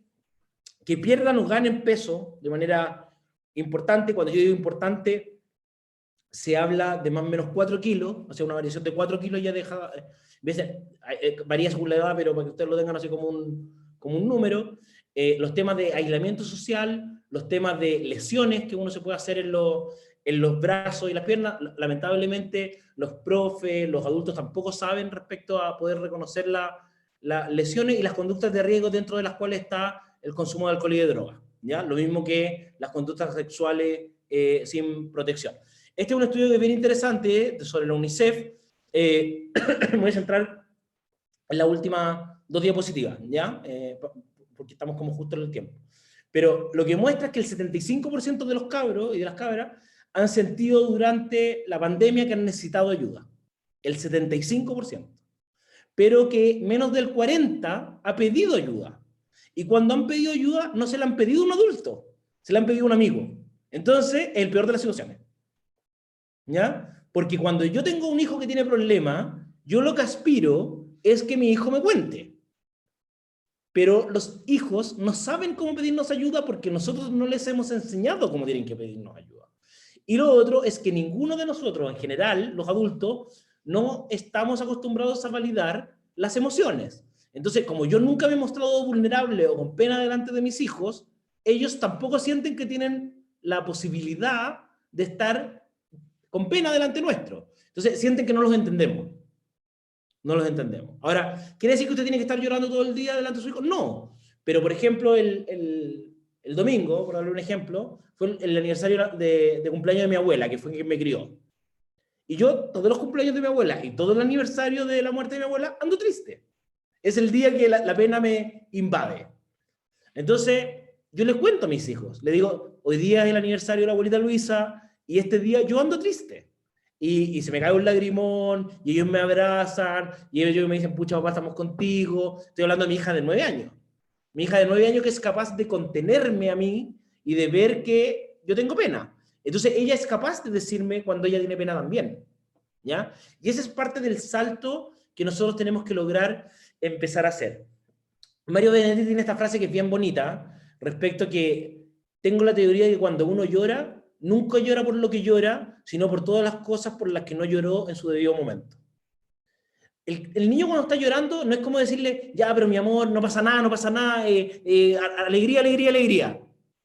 No, tratemos de ver por qué está llorando y cuáles son las cosas que ha ido acumulando. Entonces, es muy importante que ustedes, cuando quieren, en el fondo, acompañar una emoción, lo que no puede pasar es que ustedes anulen la emoción o ustedes la equiparen con ustedes.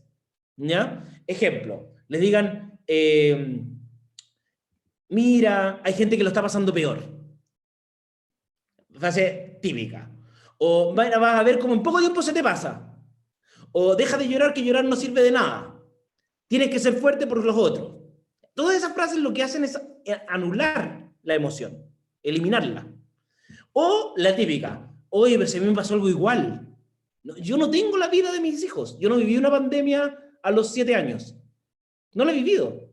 Yo no le puedo decir, pucha, a mi hija, yo también tengo un amigo que se fue, porque yo no viví la pandemia. Entonces, yo no le puedo decir, yo entiendo cómo te sientes. No, eso no es verdad. Yo no entiendo cómo ella se siente. Entonces, lo que uno tiene que hacer es validar lo que está haciendo. Pucha, José, me doy cuenta que estáis con pena. ¿Hay algo que yo pueda hacer? Estoy aquí contigo. ¿Te gustaría que hiciéramos esto? ¿En qué te podría ayudar el papá? ¿En qué te podría ayudar la mamá? Me doy cuenta que estás con rabia. ¿Te gustaría que lo conversáramos? ¿Te gustaría en el fondo que tratemos de ver qué está pasando? El segundo de mi hijo, que es el más emocional de mi hijo, como buen hijo del medio, más allá de los estereotipos, cuando partió la pandemia estaba enojado, y hacía bataleta y todo. Entonces, un día yo así como respiré profundo y dije, ya, yo soy psiquiatra, tengo que poder manejar esto de manera distinta que como el resto de los padres. Entonces me senté con él y le dije, a ver, Juan, yo me doy cuenta que tú estás enojado, que estás con rabia. ¿Qué es lo que pasa? No, nada, papá, no, pero dime qué es lo que... Bueno, y al final de un rato me dijo, pucha, es que ¿por qué la mamá tiene que ser doctora y tiene que estar trabajando en el hospital en medio de la pandemia? ¿Y qué pasa si se muere? ¿Y qué pasa si se enferma? Todos mis amigos tienen a su mamá en la casa. ¿Y por qué yo justo tengo que compartir a mi mamá? Y si a mi mamá le pasa algo, obvio que estoy enojado, pues me dijo. Si ella no está preocupada de lo que me pase a mí. Entonces, no era una pataleta. ¿Ya? Él tenía miedo legítimo de que su mamá se contagiara y que su mamá se muriera en esa condición. Y estamos hablando de un niño de 10 años. Entonces, si yo no soy capaz de conectar y lograr entrar en el mundo emocional del otro, yo me quedo con que mi hijo está mañoso. ¿Ah? Y eso sigue existiendo en su mente. Entonces, ¿Qué es lo que nosotros podemos hacer? Y aquí está súper validado, es que las emociones, es tan bonito esto más allá de que yo me dedique a la salud mental, pero las emociones demuestran que somos animales comunitarios. Y demuestran que somos animales comunitarios porque cuando hay alguien alegre, como Pancho Saavedra, que se pone a reír, o uno le da risa, su risa, y de la nada uno empieza a reírse, ¿ya? Y se empieza a multiplicar la risa. En cambio, las emociones negativas, como la pena y la angustia, cuando se comparten, se dividen. Se van reduciendo. Y eso hace que si, por ejemplo, alguien aquí se pone a llorar y nosotros lo comparte con nosotros, siente un alivio. Y es por eso que la acción comunitaria en la emoción era tan importante, y por eso nuestra sugerencia en la Comisión Presidencial al Ministerio era que los colegios tenían que volver 2 semanas de adecuación emocional y no volver con clase. ¿Ya? Esto es mi catarsis para yo compartírsela con ustedes desde mi raya. ¿Ya? Entonces, este era que tenía que haber una metodología respecto a cómo íbamos a hablar del duelo, de los fallecidos que teníamos, de las emociones que estábamos teniendo, etcétera, etcétera, etcétera, etcétera, cosas que obviamente nada pasó y partieron el día 1 pasando materia. ¿Ya? Porque eso era lo importante. ¿Ya? Logramos que le suspendieran el CIMSE. Yo ahí sí le hago un reconocimiento al ministro, yo me junté varias veces con él, y efectivamente logramos suspender el CIMSE pese a las cantidades de voces que pedían que que siguieran efectivamente el CIMSE adentro. Entonces, este orden que tiene que haber, tiene que incorporar el tema de salud mental como un criterio ordenador. ¿Y por qué? Porque yo tengo que considerar al que va último, al que está teniendo más problemas dentro de mi familia. Entonces, en ese contexto, esta frase para mí de León Felipe es clave. Dice, voy con las riendas tensas y refrenando el vuelo, porque no es lo que importa llegar solo ni pronto, sino con todos y a tiempo. ¿Qué es lo que nosotros queremos en la pandemia? Llegar con todos. Todos los miembros de nuestra familia, todos los miembros del colegio, todos los miembros en el fondo de nuestra comunidad, pero eso significa que nosotros tenemos que poder verlos, de verlas de manera importante. Y efectivamente, como dice la Pilar, ahí tenemos problemas, porque el colegio de profesores tomó la postura de que no volvieran a clases de manera pareja. Y aquí efectivamente la postura tenía que ser una postura flexible porque habían muchos espacios que sí podían volver y que eso tenía un impacto importante porque obviamente había colegios que no. Yo he acompañado en Atacama colegios que llevamos 1 año y medio sin agua potable. Obvio que ese colegio no estaba en las condiciones de volver sin agua potable, pero eso no es la tabla rasa. Entonces, algo que a mí me ayuda mucho a tomar las decisiones es esta pregunta. Y eso es lo que aplico con mis alumnos, con mis hijos, como para ver qué tan saludable es lo que estoy decidiendo o no. ¿Cuál es el recuerdo que esta acción genera? Mi hijo, yo la propuesta que me puse fue que ellos sintieran que su papá era capaz de acompañarlos durante la pandemia. Ese era el recuerdo que yo quería que se instalara en su cabeza. ¿Ya? Y eso me hizo tomar la decisión, por ejemplo, de, como la mamá de mi hijo, yo estoy separado, la mamá de mi hijo estaba de jefa de salud mental de un hospital, yo decidí que yo iba a pasar más tiempo con ella. Y le iba a liberar a ella de esta acción y que eso significaba que, por ejemplo, yo iba a focalizar parte de lo que yo podía hacer a través de charlas, cuestiones más masivas, etcétera, porque yo tenía que poder estar con ellos más tiempo que la que iba a poder estar ella. ¿Ya? Porque quería que ellos no sintieran que los dos papás habían recorrido al tema de la pandemia y ellos habían quedado en la nada, ¿ya? Y eso es lo que ha tratado en el fondo como de tomar la historia. Entonces, con esto termino y quedo atento, Nico, por si hay alguna pregunta o comentario. No se olviden que efectivamente lo que alguien decía sobre Neva Milicic es que es verdad que el amor es lo más importante de la vida. Y es verdad que somos más felices en comunidad. El problema es que pareciera ser que en el medio de una pandemia el discurso del amor no ha tenido la fuerza que debiera tener. ¿Ya? O sea, si yo pongo el discurso del amor, es imposible que todavía no tengamos ni siquiera un acto reparatorio por los fallecidos.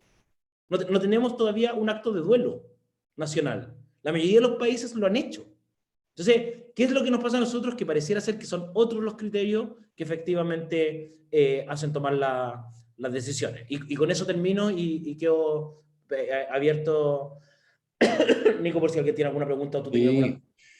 Bien, bueno, primero que todo yo creo que agradecerte, Alberto, porque fue una tremenda exposición. La verdad es que muchas veces, bueno, hemos asistido a varios seminarios, pero en este creo que fue además como con mucho ritmo, muy interesante. La verdad es que yo como que también no siendo directamente profesional del área, me hicieron sentido muchísimas cosas que dijiste, entonces como que la verdad fue muy, muy educativo y yo creo que las personas que están trabajando con niños, niñas, le hace más sentido aún todo lo que estás comentando y vamos a dar una breve instancia, obviamente somos 500 personas, la verdad es que bueno, no, llegó a tope la sala, porque la sala son 500 personas, así que y obviamente vamos a dar ahí unos minutitos de preguntas. No podemos extendernos súper harto porque podríamos estar acá, yo creo que hasta las 11 de la Yo noche. tengo que ir a rescatar a mi hijo, que la mamá de ellos me está apañando. ¿Ah? Claro, sí. Así que vamos a dar unos 10 minutitos de preguntas y con eso finalizamos. Entonces vamos a recoger estas manitos y ahí les pedimos ahí algo, ser bien, bien conciso. Ricardo. Sí, hola, ¿se escucha? Sí. Hola, buenas. Profe, Ricardo Cárdenas acá, de trabajador social de un establecimiento educacional básico. ¿No será, o como usted tiene incidencia dentro de lo político, cambiar el modelo de enseñanza post pandemia? Porque si bien los profesores, me he dado cuenta, llegaron con la misma mentalidad de que nos educaron a nosotros. Entonces ya el niño, como decía usted, bueno, está la tecnología, usted decía que a su hijo no le había comprado un teléfono hasta los 14 años, pero tenemos una tecnología bastante avanzada donde ya el día de mañana vamos a estar, le vamos a pedir, ya pedimos comida por internet, ya en otros países está llegando un dron.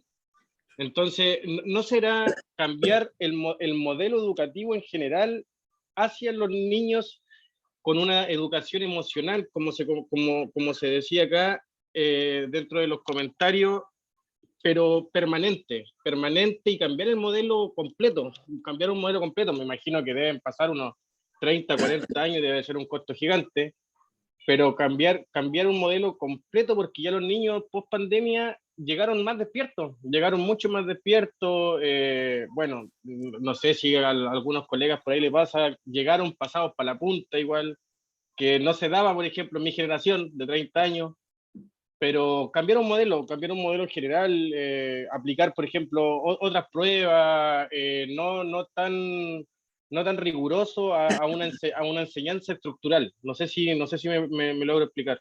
Perfecto, mira. Lo primero que te voy a decir es que no me voy a poner a llorar delante de ustedes, que fue una de las cosas que me propuse durante esta charla, porque yo también me he vivido esto con harta frustración. O sea, como yo en la segunda comisión presidencial que participo, no sé si voy a participar en una tercera, ya para ser honesto, porque uno le dedica harto tiempo, harto esfuerzo, gratuito, y termina en nada. Y termina blanqueando espacio para decir que se hizo algo.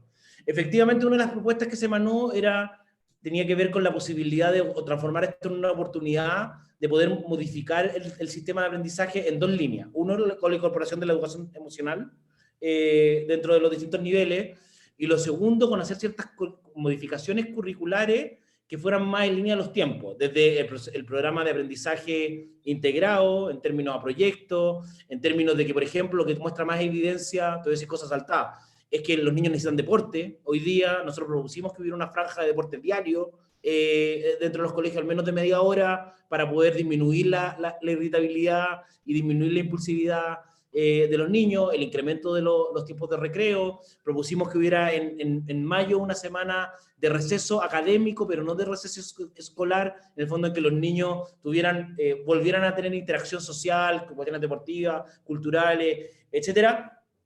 Pero nada de eso lo hemos logrado. Logramos sí un incremento de suspender el CIMSE, logramos 11.000 millones para el programa de habilidades para la vida, hay cosas que hemos logrado, no es nada, ¿me entendí? Pero está muy lejos de ser la respuesta que necesitamos al impacto de embarrada que teníamos, ¿cachai? Claro, Y eso es porque parte de lo que estás hablando. Para la gente que me está escuchando, yo en general trato de subir harto contenido o comentarios y todo a Twitter y a Instagram, que es @AlbertoLarrainS, para el que quiera me acompañan por ahí, lo escribí.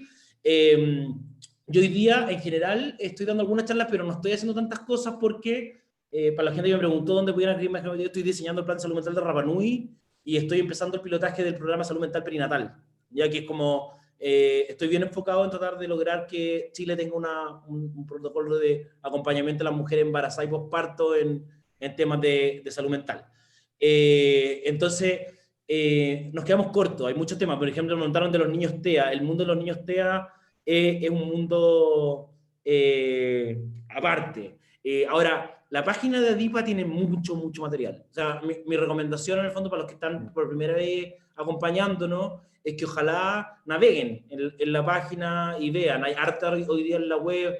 En Chile también hay un montón, hablaron de la Amanda Césped, ahí está la Andrea Gardemil, gente en el fondo que es muy power desde el punto de vista de salud mental y que permanentemente hacen. Si alguien me quiere agregando el último, profe, agregando el último. Si alguien me quiere hacer una pregunta en privado, me la puede mandar por Instagram. Todos los días trato de darme, no, hoy día no va a ser porque voy a llegar más tarde a la casa, pero en general todos los días me doy media hora para responder todos los mensajes internos que me llegan. Profe, agregando lo último. No sé si vieron las noticias, por ejemplo, estamos con el tema de elige vivir sano y todo el tema, y hay un caballero que reparte churrasco porque le sacaste un 7. O sea, es totalmente contradictorio lo que te dan en las noticias a lo que te pide, por ejemplo, un ministerio, a lo que se enfoca el adolescente, el niño o niña en sí. Sí. Que son las contradicciones que tenemos y por eso en el fondo los indicadores de salud mental no mejoran. Bien, gracias Ricardo. Vamos a dar espacio para 2 preguntas más. Yo sé que quieren todo y pueden preguntar, pero vamos a dar 2 más. Tamara y Cintia, y con eso terminamos ahí en la ronda de preguntas. En paralelo les vamos a ir compartiendo el link para poder generar el certificado de participación. Entonces ahí Daniel, que nos estaba apoyando en soporte, lo va a compartir por el chat, y Tamara puede abrir el micrófono para hacer la pregunta si tú gustas. Hola, ¿se escucha? ¿Sí? Súper. Primero que nada, o sea, perdón, que todo, en verdad darles las gracias por la exposición. Creo que me atrevo a hablar por todos en el dinamismo que se generó a través de este seminario. Creo que muchas veces eso no se da, sino que más bien como una charla en donde una persona habla, pero no es tan dinámico dentro de lo que vendría a ser la exposición, ¿verdad? Entonces, antes que cualquier cosa, darle las gracias por la forma en que usted nos entregó todos los conocimientos que tiene. Y más que una pregunta, es como un comentario. Creo que a lo largo de toda esta exposición me fui reflexionando en muchos temas. De hecho, con lo mismo que comentaba el compañero hace unos momentos, se me vino automáticamente un video de una película que se llama La Educación Prohibida. No sé si es que alguno de ustedes lo conoce. Está en YouTube, de hecho, es súper fácil de encontrar. Y nos muestra cómo a lo largo de la historia latinoamericana y entre Chile y Argentina, ha habido este cuestionamiento constante de cómo es que se debería actualizar la educación. Entonces, pienso un poco en que si es que este planteamiento venía ya, digamos, desde antes, teniendo un estímulo, por decirlo así, tan desbordante como es la pandemia, y que aún así, digamos, siga de cierta forma estancado, bajo mi perspectiva, mucho por el adultocentrismo, ¿cómo piensa usted, digamos, que podríamos avanzar un poco más? Porque bajo esta reflexión que estaba haciendo, es una lógica más bien cíclica, adultocentrista y centrada mucho en el funcionamiento de la persona, en que una persona vale por lo que hace más que por lo que es. Es una muy buena pregunta, Tamara, y darte las gracias. Nosotros estamos piloteando ahora en la Fundación, en todos los colegios de Tierra Amarilla, que es la última comuna en educación en Chile, la última de todas, un modelo de educación nuevo, ¿ya? Que acompaña a los docentes en términos de capacitación, que adecúa todos los contenidos al territorio en términos de pertenencia identitaria. Hicimos un levantamiento y los niños que son de la región de Atacama, el 80% no conocen el desierto, o sea, viviendo en el medio del desierto, y con mucha educación emocional y ocupando las asignaturas que tradicionalmente han sido menos valoradas, educación física, filosofía y arte como los canalizadores principales. Lo vamos a medir, eso es parte de la experiencia que nosotros creemos que puede tener más impacto, es lo mismo que están haciendo otros países, como que han hecho, respecto a poder eliminar las tareas escolares, respecto a que los niños disfruten el aprendizaje, respecto a que el cerebro descanse para poder aprender, etcétera, etcétera. Y aquí tenemos la ventaja de que efectivamente, como la comuna es la última en educación, el Mineduc nos apoyó la idea de intervenir en todos los colegios. Entonces ahí estamos, nosotros esperamos tener resultados parciales en 2 años y reales en 5. Esa es como la meta que nos pusimos, un proyecto bien bonito de acompañamiento, donde además el Ministerio de Salud me compró la idea y nos pusieron un dispositivo de salud mental para la comuna. Y es un poco tratar de hacer esto más multisectorial, ¿cachai? O sea, tú podés tener el mejor profesor del mundo, pero si tenías el 40% de los niños que están consumiendo pasta base, no hay nada en el fondo que tú vayas a hacer para que mejore su aprendizaje. Entonces, aquí tiene que haber una mirada un poco más integral y, como tú decís, con una mirada mucho más latinoamericanista que lo que tradicionalmente se ha hecho. Bien, muchísimas gracias ahí, Alberto. La verdad es que tu trabajo por la salud mental es admirable. Así que vamos a darle el último paso a Cintia y con eso vamos cerrando. Les compartí además el link del formulario para que lo puedan ir rellenando, un formulario en el cual les va a pedir algunos datos y con eso se va a ir generando su certificado en forma automática con un código de verificación asociado por cada una de las cuentas. Así que vamos con la última pregunta, Cintia. Hola, buenas noches. Cintia Moya desde Antofagasta, encargada de convivencia en este minuto de un colegio particular. Mi consulta, creo que ya sé un poco la respuesta, pero quiero que me la confirmes, y es si es que sería una buena acción o una buena estrategia para abordar la violencia y los problemas de convivencia que estamos teniendo en este minuto y la salud mental en el colegio con los estudiantes. ¿Sería una buena acción crear un programa de reeducación de las emociones para los distintos niveles del colegio? Sí, pues ya podríamos partir con educación, así como para ser más básico. Sí, en el caso de Antofagasta también, Cintia, yo estoy yendo a Mejillones ahora, entonces me ha tocado Vas a vernos, te invito a tomar un café. Está yendo a Antofagasta. Vamos a ver si entramos al campamento de Balmaceda con la fundación, que es un campamento bien complejo, que tiene 6.000 familias allá en Antofagasta, probablemente tal. Y la realidad es que no tenemos nada. O sea, como si de verdad los profes no cachan nada. Tú no cachan en el fondo cuando un corte es ideación suicida, cuando el corte tiene... Entonces, estamos como en el desde, ¿cachai? Entonces, ¿y para qué hablar de los papás? ¿Me entendí? Los papás no saben ni siquiera cómo ponerle límite a su hijo. Nada. El otro día yo di una charla en Lota para contarte que, y después de hablar y todo, una mamá delante de otros 200 papás levantó la mano y me dijo: ¿cómo usted me está diciendo que yo no tengo que pegarle a mi hijo? O sea, ese es el nivel en el que estamos, ¿cachai? Como no hay que asumir que esa visión cambió, ¿cachai? Esa visión puede haber cambiado entre algunos de nosotros, pero la realidad promedio del país es que efectivamente la educación emocional, el acompañamiento, el nivel de violencia estructural que las comunidades viven, hace que sea muy complejo el que ellos puedan salir de realidades que viven a diario en términos de violencia, ¿ya? Entonces, el tema de salud mental, el problema es que es indisociable del tipo de país que tenemos.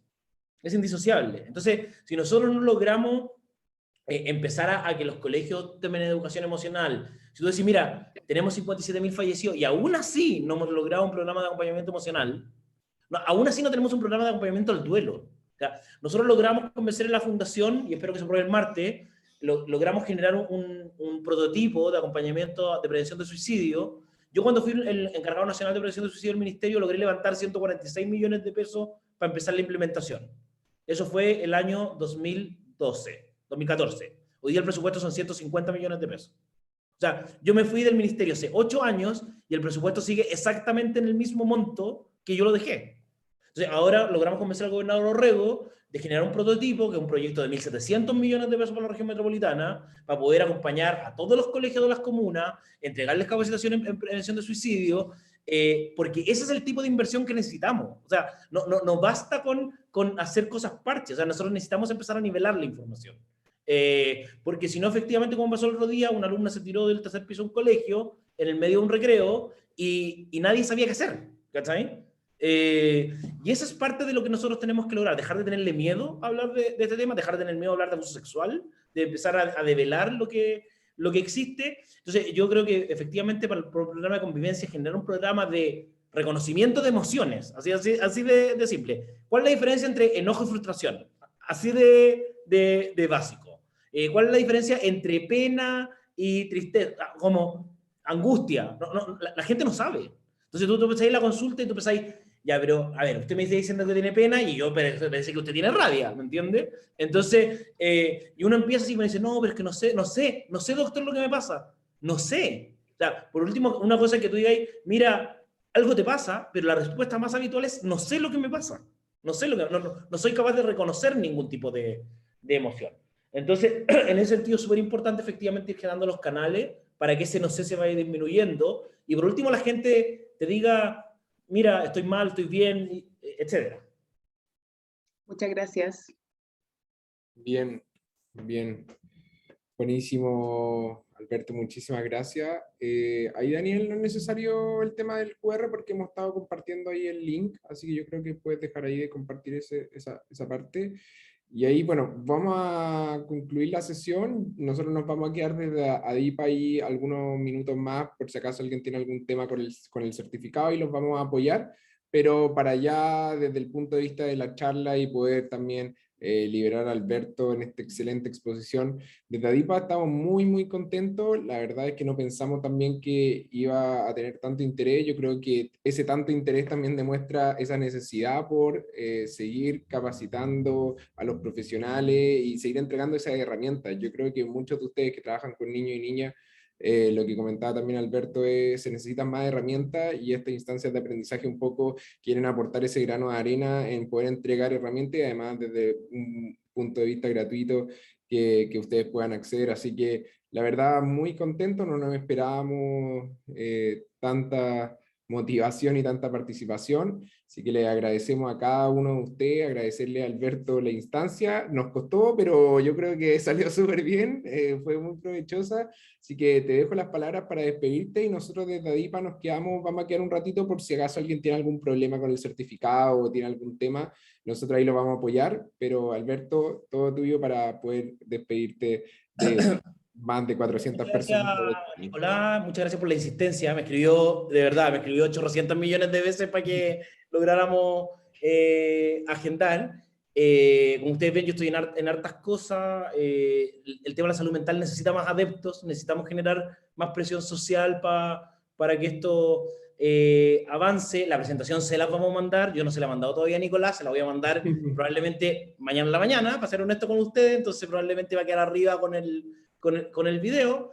Y nada, pues decirles que efectivamente no deja de ser gratificante poder estar con ustedes y que sientan que lo que uno hace sirve, ¿ya? Mis hijos que saben que comparten al papá, yo también les explico por qué comparten al papá. Y eso es parte de poder, yo ahora voy a llegar, les voy a explicar un poco lo que estaba y todo, y por qué hoy día en la tarde no me vieron. Pero necesitamos efectivamente acompañarnos más y estamos en un punto súper crítico. Si no nos hacemos cargo de esto en los distintos países, efectivamente los países pueden tener complejidades bien grandes. Entonces, acompáñense y si alguien tiene algún problema puede escribir por interno y ahí vemos cómo los podemos orientar. Muchísimas gracias, Alberto. Ahí les comentamos también las diferentes redes sociales. Alberto es muy activo en redes sociales, con diferentes Twitter, Instagram, Alberto Larraín S, así que ahí también para que lo sigan.